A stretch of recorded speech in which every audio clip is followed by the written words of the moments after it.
Welcome to Beans and Breakdowns, a podcast dedicated to bridging the gap between specialty coffee and the heavy music community.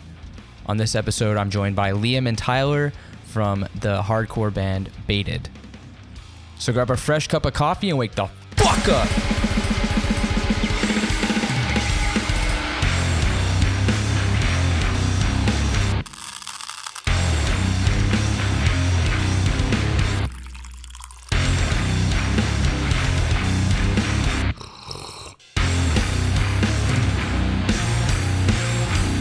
What's going on, Caffeinated crew? Today I'm joined by Liam and Tyler from the band BAITED, PEI, Charlottetown. Represent, I don't know the area code, but shout out. 902. 902. Dude, 90210, you know. If anybody remembers what the fuck that is. How are y'all doing today? Good, man. Good. Yeah, doing great. Cool. I'm excited. It's my first band from PEI, the land that is disconnected and really far away. That's all I know about it. Help Disconnected in every way possible. The land of potatoes and the longest bridge in Canada. Yeah. Yeah. What are y'all drinking? Drinking this blue Milano coffee. What's the bag? Let me see the bag. Hold it up a little bit higher. I can't see the bag. What is that? You gotta hold up the camera. Yeah, I can't see the bag. Yeah. Oh, dude, that looks fancy. Oh, it is scrumptious. I was at Casamia's today. It's like a restaurant right downtown, and I got their expensive coffees because I'm not too into expensive coffees, and I bought the bag today because I was going on this podcast. So, and it's delicious. Yeah. What does it have any notes on the bag or anything? Yeah, I think there's a little description there. Apricot milk chocolate. Oh, Yeah. that sounds a bit traditional, but you don't usually see apricot in like Italian style coffee. Yeah, that's what it is. Italian. It's a medium roast. Nice. Yeah, it's good. Love it. Just put it through a French press, a little bit of almond milk. It's been a minute since I French pressed the coffee. I used to be a French press guy though. Yeah, this one's a little busted because I just got the last of it, and there's a lot of grounds in my coffee.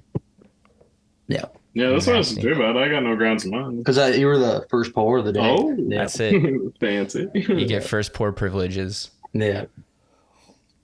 I actually looked up Milano before. Apparently it's from Vancouver, and the guy who started it came from Italy to Vancouver in like 1980 something, 84 Yeah. I think. Oh, shit. And he'd been roasting for like 75 years. Yeah. Oh, damn. Yeah, I seen that too. But yeah, it's I don't know. I really like it, and I like coffee. But I'm not like it's not like a part of like my culture, but it's a part of my life. Yeah. Every day. Yeah. Gotta have the cup of joe. Or else, That's it. Yeah. Yeah. I'll set the Leo, bowels, you know. a coffee and a cigarette to get the day Yes, started. sir. That is the morning routine. Every fucking morning. A coffee, cigarette, and then shit immediately. Coffee, cigarette, IBS. There it is. Shit the rest of the day. I'm drinking a coffee from Dispatch. Dispatch is one of my favorite Montreal roasters. It's called Nova. Oh, shit. It's from Rwanda. It's a husband and wife that have I think they're coffee exporters, but it's from a women's co-op that they work with. Oh, okay. So super cool.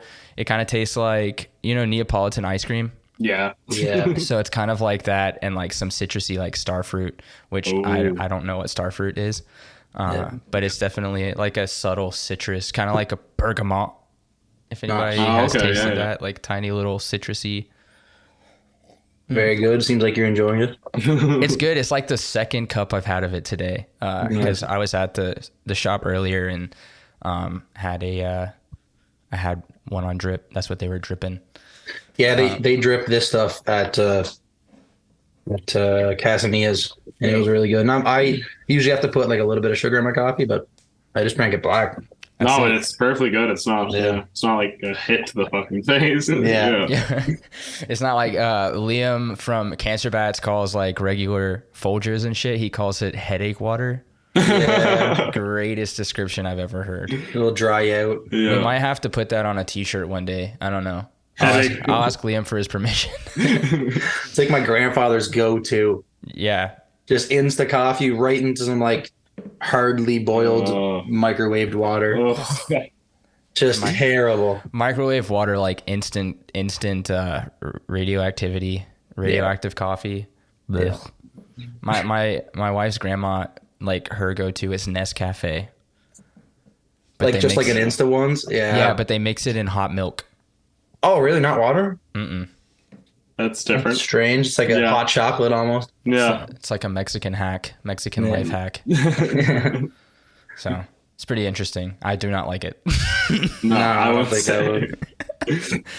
So give me your go-to drink? I know that you're not like insane coffee, condom beanie kind of people. Like you're not like Yeah, I left the beanie at home too. Yeah. I wore mine, so Yeah, there has to be at least one condom beanie per cup Yeah. of coffee. It's got a really small head. Mine doesn't fit nice. So you got to have a giant gourd. Yeah. Like me.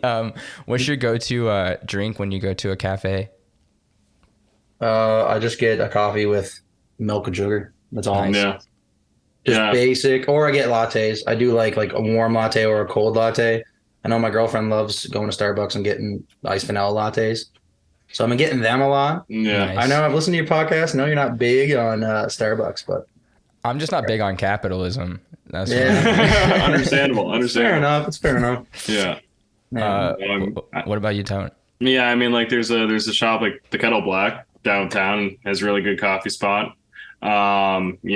I like to, just a little bit of milk, a little bit of sugar, put a little bit of cinnamon on it, a little bit of. Fancy. Yeah, Ooh. no, it's really good. They have it all laid out on the side, and you can just put whatever the hell you want I on didn't it. know you were chill like that. I'm pretty chill, man. So he does like a half cocoa powder, half cinnamon. Yeah, And then he does all like a the little cocoa design with like a stir, like a star. Yeah, I'm not that good, but yeah. That's there was like a second wave, quote unquote, coffee shop in my hometown. Okay. Called Gallery Espresso. The coffee, now that I think about it, was really, really bad.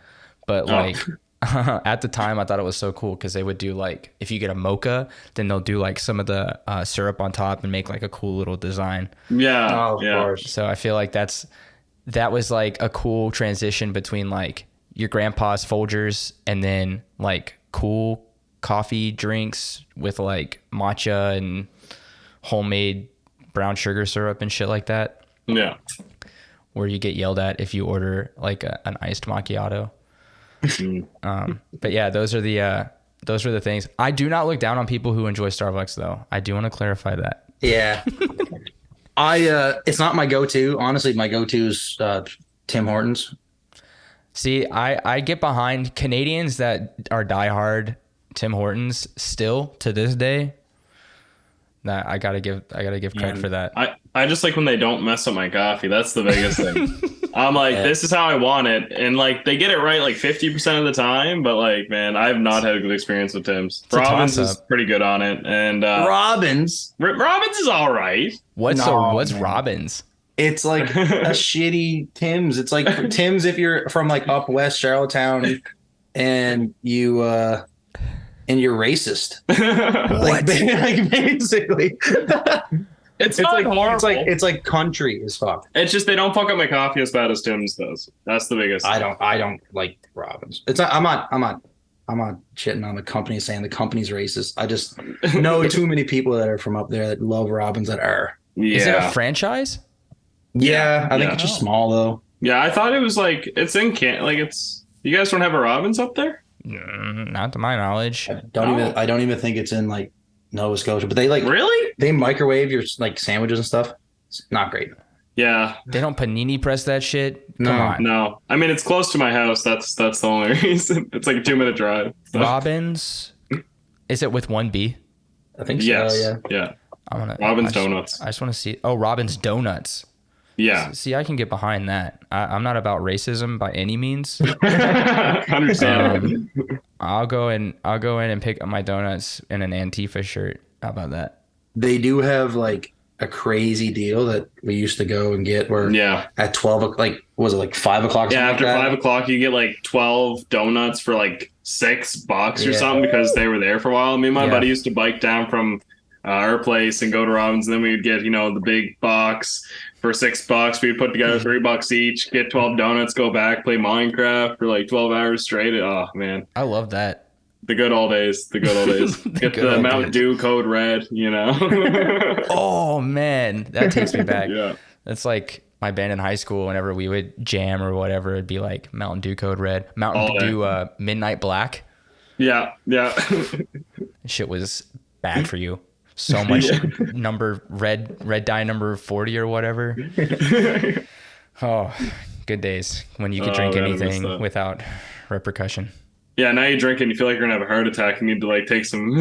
Yes, I need some Prilosec OTC. Yeah. I don't know a lot about PEI, but I've heard awesome things about it. Yeah. I do know that y'all export like 25% of the potatoes in Canada. Yeah. But like other crazy. than that, like what's one of the coolest things about living like in Charlottetown? I'll let you go first, then I'll. Okay. Yeah. I know it's gonna sound cliche, but the beaches truly are beautiful. Yeah, can't complain about the beach. Like it's just like it is beautiful, and I love like going to the beach and just laying down and relaxing. Like it is beautiful. But other than that, like good seafood. I'm not like a huge seafood person, but I do like a good like bit of haddock and stuff like that. Yeah. That's it, really, for me.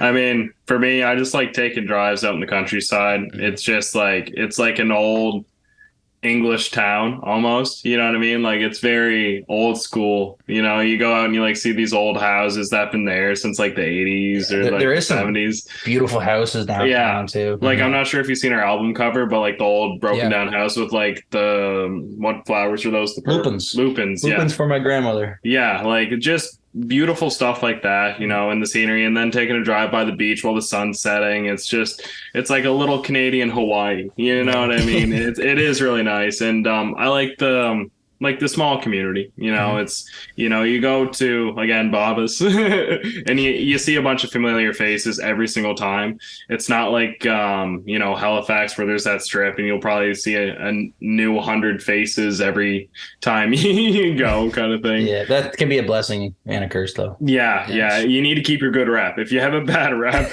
everybody knows. So like sometimes you see a guy walk in, you're like, why is he here? You know, and everybody gives them, you know what I mean? So you just gotta, Little catty, but that's all. Yeah. Like if you pissed yourself in second grade, everybody knows to this day. Oh, shit. Man, if you piss yourself in second grade, you gotta move. As an adult, because you're gonna be like Piss Pants Peter walking into the show, fucking trying to throw hands. Nope. Yeah, as soon as you piss your pants, you gotta go to you gotta start like MMA training. Yeah. You better get swole or else you're dead. Everybody jump on Piss Pants Peter. I remember there's this one guy, and I'm not going to name his name because, respect, but there was Truth and Dare back in, I think it was middle school. He was dared to, yank a horse. Oh my God. And this? I never heard about this. He had to move away, and he was homeschooled for a bit, and then he just moved because... Yeah. I not got like clapped by the horse though. Like I've seen a horse like kick someone. Well, you just go on the side of it, man. You don't go behind him. Wait, I don't want to know the technique of yanking a horse. Like, Well, that is some true PEI shit right there. Like, you got to tickle his chin a little bit, and then you got to you get in his good graces. Sweet Give talk him a little. Yeah. And, Sweet talk him a little. Give him an apple. Yeah. You got to whisper in his ear a little. God. The intricacies But of that. That's cool. Tell me a bit about the scene. I heard from Babs and the Botfly guys. They fucking love Charlottetown. I think it's Charlottetown treats them really good. Yeah, man. Like every time they show up, they just get a humongous crowd. Yeah, and they've been here they got me here like frequently, like maybe a couple times a year. Oh yeah, I'm not sure, but. I don't think they know us too well, but we know them very, very well. Yeah, we've been fans of their music. I know Tyler's gone, made trips to go see them. Oh yeah, I went off island. I saw Gasm, Cutie, Botfly, of course, and Grief. Grief was the other. I'm not sure I think Grief and Cutie. I'm not sure if they're still around, but they were some kick-ass bands, man. They were really tight. But the scene it's kicking back up. It kind of stopped. There's a lot of indie here, a lot of like really great indie bands. there's like a few hardcore bands and there's a few metal bands, but there's not too many. So that's why we're always getting people from Halifax to come over. Yeah. Halifax is a little more pumping. Brighten up the scene a little bit. Yeah.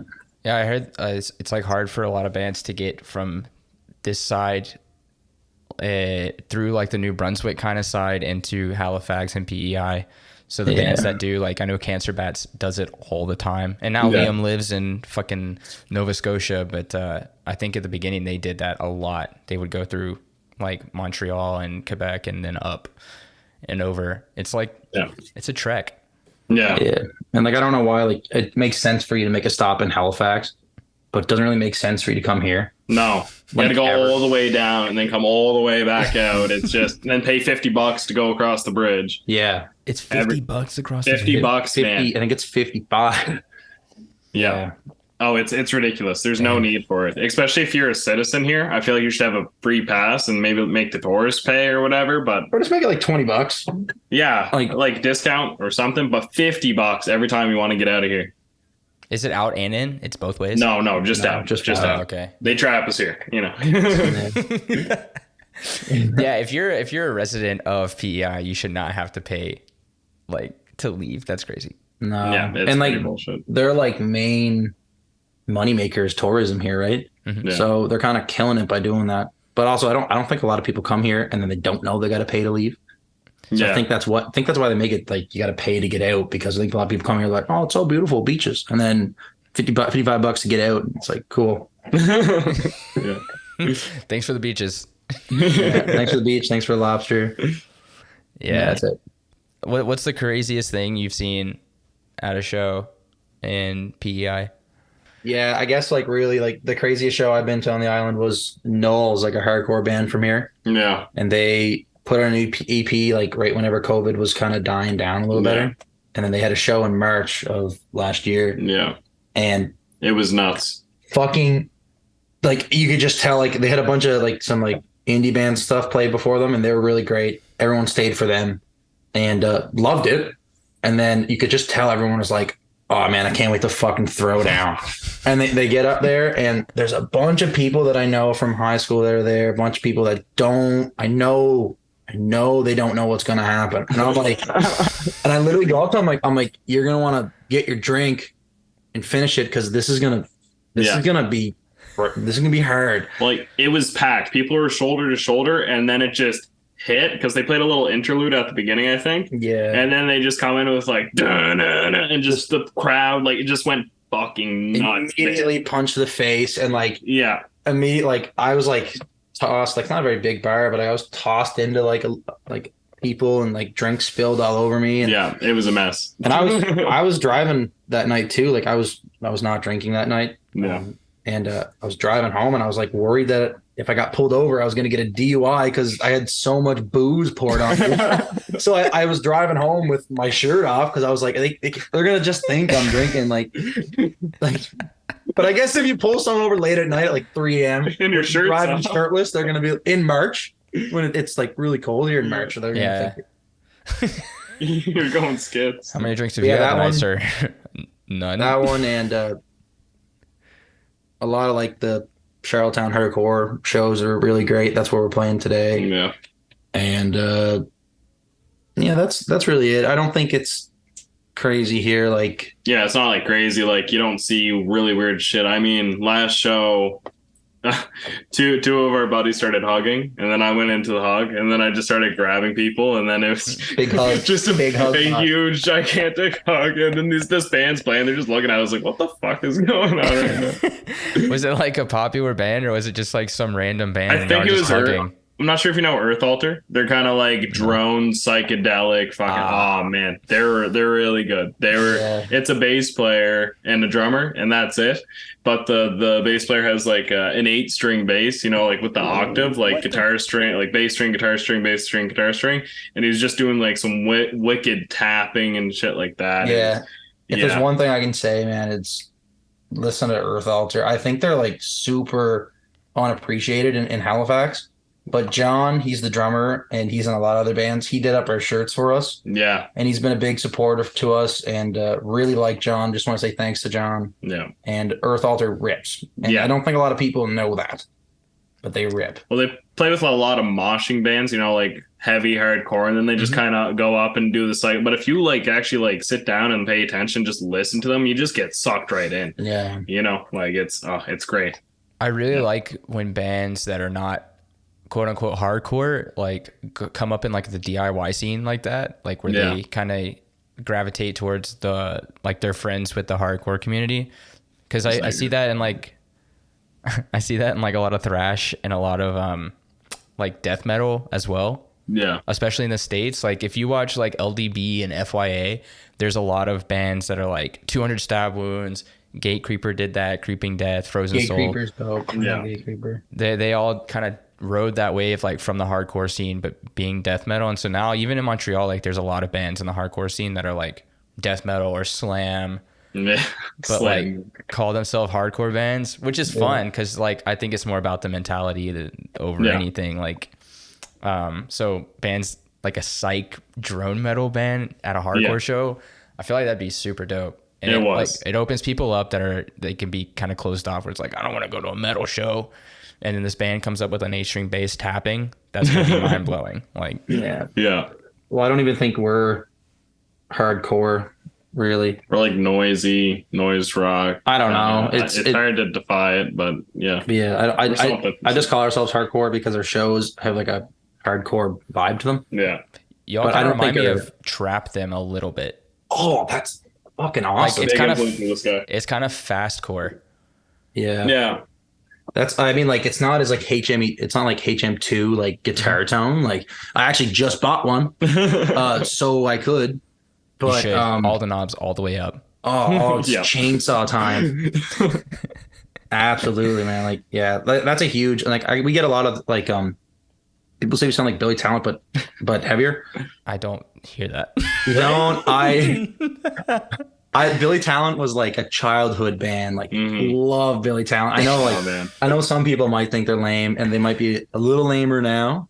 But like, try Honesty, man. Oh man, even their new shit, man. Like their new stuff isn't too bad. Like I don't know. I still like it. I don't care. Like it's really funny because when I moved to Canada, like I honestly had never heard of Billy Talent. Not my entire life. Really? Yeah, it's really weird. But then when I moved here, like I was talking to a friend who plays in like a indie like pop rock band, and he was like, "Oh, dude, we're trying to get on this Billy Talent show." I'm like, "Who the fuck is Billy Talent?" And like everybody was like, "You don't know Billy Talent?" Yeah. It's like, no, dude. Do you know like how many fucking artists we have in the U.S. that like it's hard to keep track of? I don't know. Yeah. Like he's Canadian. They're Canadian legends. Yeah. But then I heard them. I'm like, oh yeah, they're fucking great. Guitar player is like crazy. Oh, he does like the huge stretches, man. Like I don't, man. Yeah. Like trying to play some of his shit, man. It's tricky. Yeah, but I agree. They're a great band. I do not hear I don't want to say I don't hear Billy Talent, but like, you know. Oh, it's okay if you don't. Like I'm not like it just I've heard that like quite a few times, and I take it all. I'd like pretty much anything. If you're gonna compare music to anyone that you like, that's a compliment in general. Yeah. So it's all good. I've never heard anybody kind of say that statement. Like if you hear some band that you like in our music, then I'll take it as a compliment. That's a great statement. Yeah. Well, it's up for interpretation, right? And it is like I hear the music the way I hear it, and I definitely hear our songs like less cool. But like when I listen to them on the album, I'm like, oh, I do like this a lot. It is just hard. Like I'm super critical of my own music, but I just I just say fuck it anyway. Like a lot of times I'm like, fuck, this is like hard for me to like listen to right now. Yeah. But for me to play it is fun. It's always fun. Yeah. Always. But recording is like it's a weird like learning curve with your own self and own criticism. No take is the good enough take. Like you just keep going, and then you try to listen to the guy who's recording, and he's like, "Man, that was unreal, best take." And I'm like, "It could be tighter. It could be tighter, you know." And you're like dissecting those milliseconds that are you're like barely off, but in the mix and everything, you're not going to notice a difference. But no, it's good to be like that though. You need to be strict on yourself, and that's how you're going to improve as a musician, you know? So Yeah, that I fully agree. I was talking with the band that I'm trying to that I'm like kind of working with mixing soon, and the bassist was talking to me about recording his tracks, and he was like, it's the first time I've listened to just bass on its own with drums, and he was like, I literally was trying to do like 5 takes and I wasn't happy with any of them. I'm like, just fucking leave it. Like, record what you think feels good to you, and then leave it, because you're gonna nitpick the shit out of yourself no matter what. Yeah, and I was like, in the context of the mix, like you said, you're not gonna hear that like half a beat or a quarter of a beat that you could hit it. I was like, if anything, I'll drag it, whatever you want. Yeah, I'll make it sound good. Studio magic definitely does help that a little bit. And studio magic's worse than movie magic. It's terrible. Yeah. Can't really afford studio magic though. That's the problem. Yeah, like we literally go in for 2 days, and whatever we come out with is what we got. Yeah, I love that idea though. Like, it makes it so raw and good. And that's, I mean, we can talk about the BAITED, I guess it's not an LP, but it's longer than an EP, so to speak. It's about 20 minutes, but it's raw. Thanks, dude. Thanks, dude. It feels like really emotional, and I guess there is some like very noisy parts, but to me it feels a bit not vintage, but like a bit indicative of like that early Converge, Trap Them. Oh, like, thanks. Very fast and like big compliment. very gritty. It's like, to me, it sounds really analog, which I feel like music has lost a lot of that kind of aspect recently. So tell me a bit about the recording. Who'd y'all go to record with, and was it like live? Yeah, kind of. Well, it wasn't live. We recorded it live in the studio.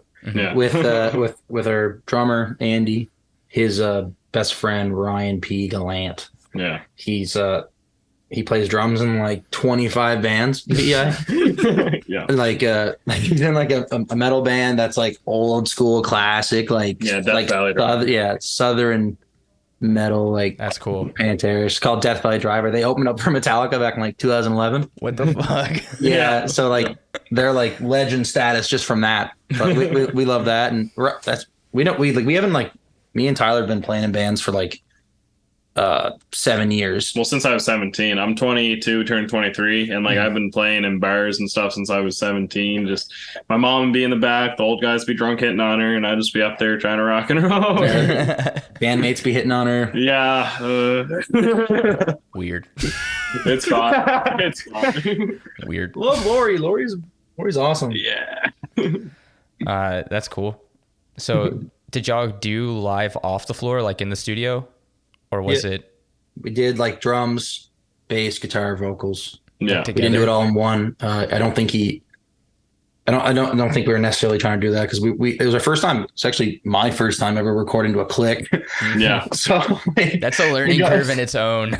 We got in there and we are like, every song's 200 BPM.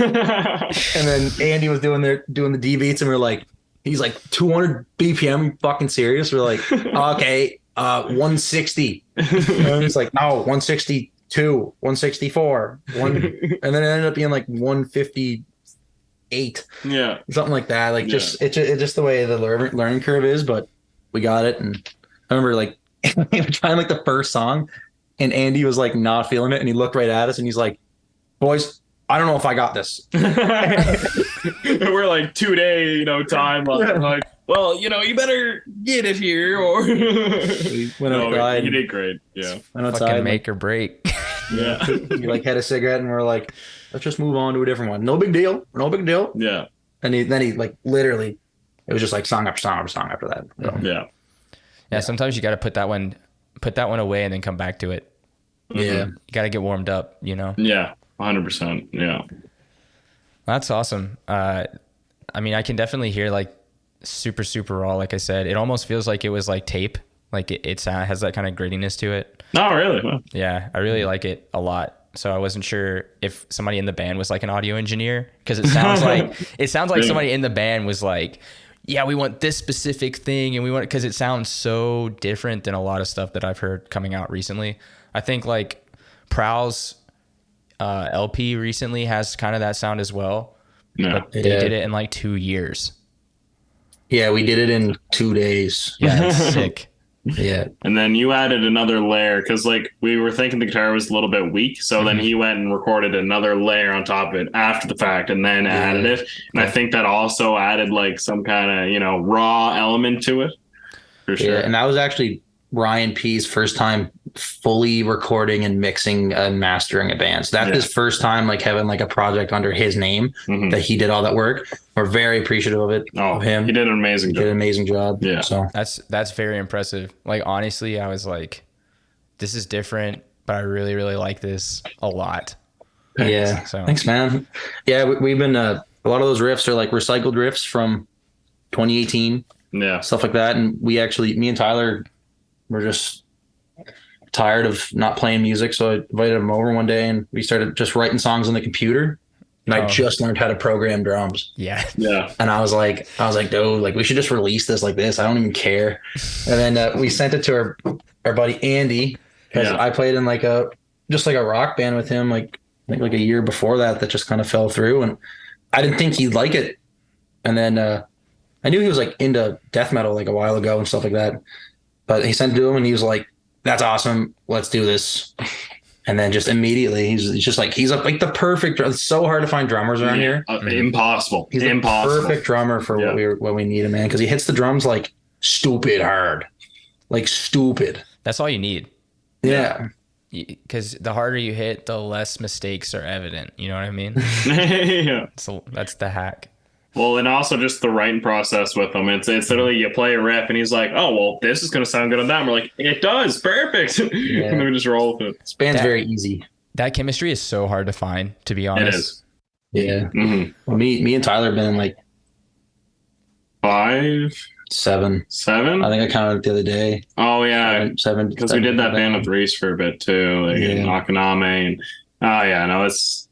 Yeah. So we were like, we like me and him were like really into Tool back like, in the day. Huge. And I still love them, but I can't listen to them anymore because I just, like listen to them way too much. And like we were into like post metal because I don't think Tool is prog at all besides the drums.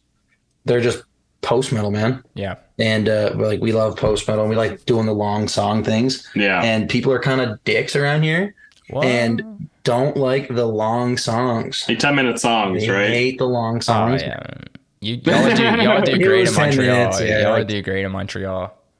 Yeah. Yeah. Montreal like loves metal so much. Yeah. And like the weirdest metal you can find. Like I know so many people in the scene that actively shit on Deicide because they're like, it's not complicated enough. What? We weren't even doing complicated, just like crusty. No. Have you ever heard of the band like Fall of Ephrafa? Oh, Fall of Ephrafa. No. So good. Yeah, man. Like if you're into like posty like crust punk, absolutely beautiful band. Like their band was based off a Watershed Down. Yeah. It's like a book on bunnies, and and they were getting like kind of bigger, not like big, but bigger. Good following, yeah. And then after the third album, they finished the book, like writing the book, and stopped. That was it. And everyone was like, "Please play," and they're like, "Nope, it's done." I like that. Yeah. Artistry. Like, yeah. Artists are weird. Yeah, I respect the fuck out of that though. Yeah. Yeah. That's why I feel like, yeah, I won't get into that, but I do like when bands are like, that's over, like move on. I know. Yeah. Yeah. It is. It's something like cool to that. Like I think Gulch just stopped, Gulch just quit. I mean, that's like, yeah, there's a lot of contributing factors though. Cause Sammy from Drain, the vocalist of Drain, he was their drummer. Oh, two of the members of Gulch are also in Tsunami. Okay. And Tsunami and Drain are both like some of the biggest names in West Coast hardcore right now. So I think Gulch like jump started a lot, and Hands of God. Some of the like I think the bassist and the vocalist are also in Hands of God. So they just kind of like I think Gulch was like the match that like sparked that kind of new wave of Bay Area hardcore. Yeah. And now it's just exploded. It's stupid. Yeah, no, that's what they were saying. I was listening to an interview and they said that they can't play a 100 people venue anymore, and that just annoys them. Yeah, I heard that. Yeah, you said that. But yeah, I don't know. I actually think I just showed you Gulch like a couple months ago. Yeah, and I got pissed because I'm like, this band is sick. And then they end. I'm like, are you serious? That's why I'm so mad. Like I feel like I should have gone to that last show in Philly. Yeah. Because that's it. Yeah. That shit was insane. Yeah. And they never came to Canada. No. No. I'm really happy that we got to talk. I love y'all's also the logo. Who did that? Yeah. It's actually our drummer's old tattoo artist, Chandler. Oh my God, I need to get his name right. Just one sec. Your phone's right there behind the coffee. Okay. Yeah. Okay. I'm sorry. I need to get this right, man. Got to shout him out properly. Yeah. Chan. Well, I've never met him. He did it for free. What? Yeah, he did. Like, it's insane. Absolute That's darling. at least a $300 to $500 logo. Yeah. Chandler Mose. And he does tattooing out of Mike's tattoo shop. And I believe that's in Toronto. Oh. It's in Ontario, yeah. Yeah. Mike's tattoo shop, Chandler Mose. And yeah, we haven't yet. We haven't sent him a tape or a shirt yet, but yeah, we just released tapes. Yeah. Under Circus Records. Yeah, Ooh. that's our label. Circus Records. Where's Circus Records based? Nova Scotia. They're not a hardcore or punk at all. But they want to introduce more punk. Okay. In like different genres. Like I was talking to the guy and he just loves all different genres. We're not necessarily like signed, like they don't own our music. They just helped us out with the tapes. They do distro. Yeah. Yeah, and they're getting us on like radio stations too. Like What? Yeah. The dude is super helpful. He's just a very nice dude. Yeah. It's shout out to Joseph from Circus Records. Yeah. That's cool. I'm definitely gonna check them out. I saw that Circus was on the label part of y'all's EP on Spotify. I was like, is this just, I've never heard of this label. So I'll check it out. It sounds a lot like Numerality, but Numerality's been around for a bit longer. Yeah. But it's literally one dude and he just does vinyl and distro. Yeah. Yeah. This guy's basically like, he's actually putting up a really cool shop in Kentville, Nova Scotia, where it's just all like old school vintage cassette players and cassettes and vinyls and CDs. Beautiful. I can't wait to go there. And he has a recording studio there. Mm-hmm. And I want to record just straight to tape and see what happens. That'd be so sick, man. You have to nail it though, because tape is so fucking expensive. Yeah. I know. Full practice. Just get like a tight. grindcore one. Yeah, there you go. Grindcore tape. Just grind and like turn on the HM2 and just fucking rip it. Yeah. Do like a split with the band or something. Like just do like two grindcore songs back to back. There's one of my friends, he's doing it's like a grind band called Typeface, and they're about to put out an EP. So maybe I'll put y'all in touch if y'all want to do that, because that'd be fucking crazy. Yeah, that would be cool. Well, I mean, it is just an idea, like but I don't even know if he does record a tape, but I'm sure he does. He should do it straight to tape. I mean, if it sounds already to tape to you, might as well do it. Do it the same way. Well, this has been super fun. Liam, Tyler, thanks so much for hanging out. I have one last question before we go. What's y'all's favorite city for beans and breakdowns? Beans and breakdowns. We haven't traveled much because it's too expensive. Yeah. For me, I've never like even been to a Montreal show yet. Yeah. But that's all I've been hearing lately, man. Yeah. So I'm gonna have to say Montreal, just because of all the great bands that I've been hearing. And I'm sure you can point me in the right direction of some great coffee. I've got at least 10 shops that we could do. So Montreal, man. No, and from what you've been saying, like we're always talking, right? So yeah. we should coffee crawl. Yeah, we plan on going up there in the summertime. So, do we have any shows booked up there? I think we might.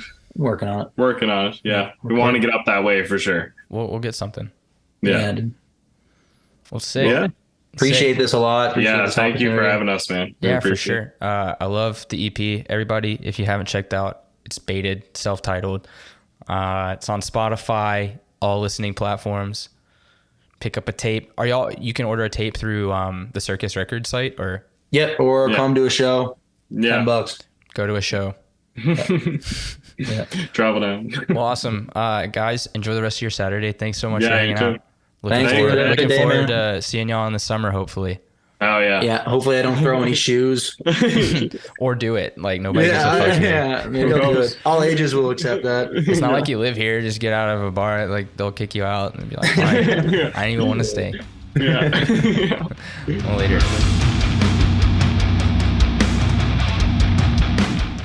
Thanks for listening to this episode of Beans and Breakdowns.